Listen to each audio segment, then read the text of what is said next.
taking the melody, Martin's playing a harmony, right? So I know the chords are...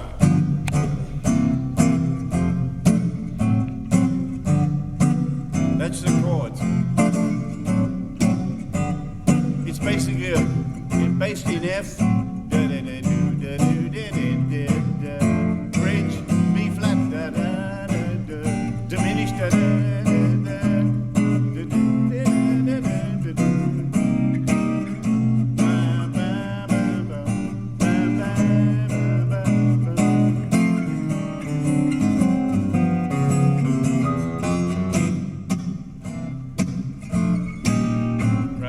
That's how the chords go. So that's the structure of the song. Right. Now, what do I want to play over the top? Okay, so I imagine myself as a horn player or a singer or something. So I can hear the chords underneath me. Let's see what I can make up.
So it's just all around blues, and I'm playing through the changes.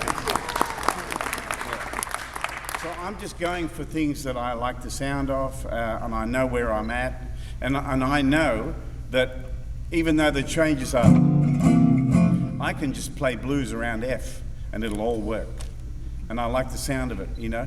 And every now and again, because I know I'm going, it's a nice sound for me to actually follow the chords. So I go.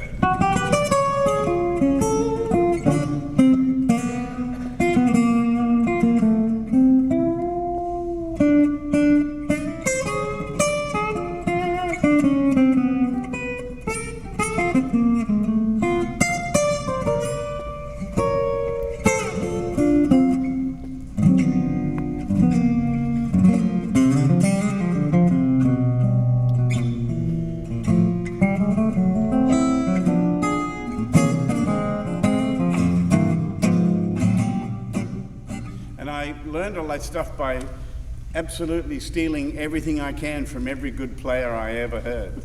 You know what I mean? So over those changes, I may try to think like I'm a trumpet player, or I may try to think like I'm a singer.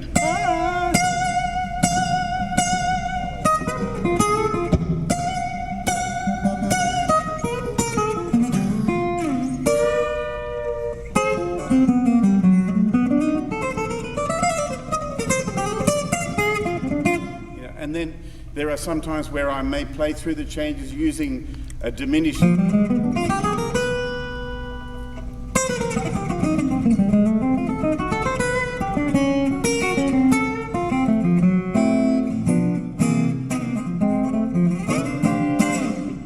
try to think like a big band. I try to think like other instruments and all that kind of stuff while I'm playing this stuff.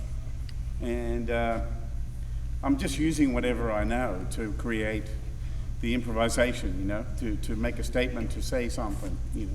And the only way to really get to that point is to have some ammunition, have something to work with. So, you know, the song's in F, so I know.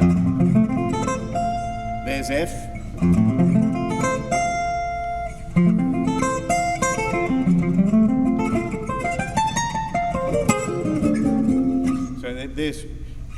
I'm not hog-tied to just playing an F down here or up here. I can play an F in many places, you know, and I can find the notes that I think are interesting and work with them, you know. Thank you. Yeah, it's not a matter of I know all the modes and scales. I don't, but I know some of them, and I know a way of trying to say something interesting and create and be spontaneous and make real music as I'm going, you know. That's what really it's all about for me. There are better improvisers around than me, that's for sure. And they're the guys that I watch and look at and try to steal from, including the guy who's standing with me, Martin. You know, he's a great improviser.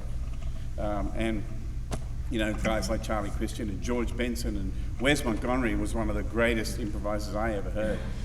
Django, you know, just so many of them. They're everywhere. And you can beg, steal, and borrow as much as you want because nobody owns it. It's just right there for us to learn from, you know.